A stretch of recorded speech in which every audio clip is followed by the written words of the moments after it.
فَإِنْ آمَنُوا بِمِثْلِ مَا آمَنْتُمْ بِهِ، پھر اگر وہ لوگ ایمان لائیں جیسا تم ایمان لائے ہو، کون؟ یہود و نصارہ، فَقَدْ اهْتَدَوْا، تو وہ ہدایت پر ہوں گے۔ ہدایت کا معیار کیا ہے؟ کرائیٹیریا کیا ہے؟ کون سا ایمان؟ جو نبی صلی اللہ علیہ وسلم اور صحابہ کا ایمان تھا۔ بِمِثْلِ مَا آمَنْتُمْ، تم سے مراد کون ہے یہاں؟ نبی صلی اللہ علیہ وسلم اور صحابہ کرام، یعنی یہود و نصارہ اس وقت حق پر ہوں گے جب وہ ایمان لائیں گے جیسا تمہارا ایمان ہے۔ وَإِن تَوَلَّوْا، اور اگر وہ منہ پھیر جائیں، ویسا ایمان نہ لائیں، قرآن کو نہ مانیں، فَإِنَّمَا هُمْ فِي شِقَاقٍ، تو وہ تو ضد میں پڑے ہوئے ہیں، مخالفت کا شکار ہے۔ فَسَيَكْفِيكَهُمُ اللَّهُ، آپ پریشان نہ ہوں، نہیں مانتے نہ مانے، تمہارا نقصان نہیں کر سکتے، ان کی طرف سے اللہ تمہیں کافی ہوگا۔ کیونکہ ہوتا ہے نا، جو ضد میں آ جائے، جو مخالفت شروع کر دے، پھر وہ آپ کو نقصان پہنچانے کی کوشش کرتا ہے، پھر انسان اس سے ڈرتا ہے۔ تو یہاں نبی صلی اللہ علیہ وسلم کو تسلی دی جا رہی ہے کہ آپ علل اعلان حق کا اظہار کریں، کسی کی دشمنی اور مخالفت سے نہ ڈریں، اللہ تمہیں ان کے شر اور چالوں کے مقابلے میں کافی ہو جائے گا۔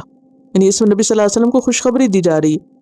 وَهُوَ السَّمِيعُ الْعَلِيمُ، اور وہ سننے والا ہے، جاننے والا ہے۔ اور یہ تاریخ گواہ ہے کہ جتنا بھی نبی صلی اللہ علیہ وسلم کا راستہ روکنے کی کوشش کی گئی، اس میں کوئی کامیاب نہیں ہوا۔ نتیجہ کیا نکلا؟ دین غالب ہو کر رہا۔ نبی صلی اللہ علیہ وسلم جو طریقہ لائے تھے وہ کامیاب ہوا، دین اسلام پوری دنیا تک پہنچ گیا۔ تو بنیادی طور پر یہاں ہدایت کا حقیقی معیار بتایا جا رہا ہے کہ ہدایت پہ کون ہے؟ کون ہے؟ جو اس طریقے پر ہو جو محمد صلی اللہ علیہ وسلم اور آپ کے صحابہ کا تھا۔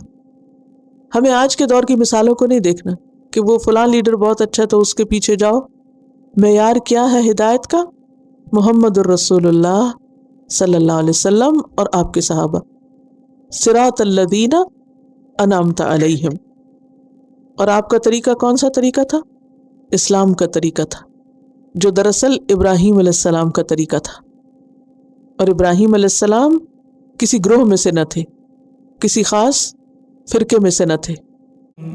فَإِنْ آمَنُوا بِمِثْلِ مَا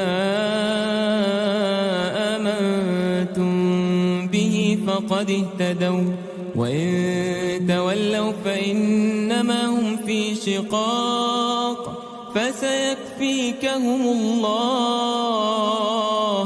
وَهُوَ السَّمِيعُ الْعَلِيمُ۔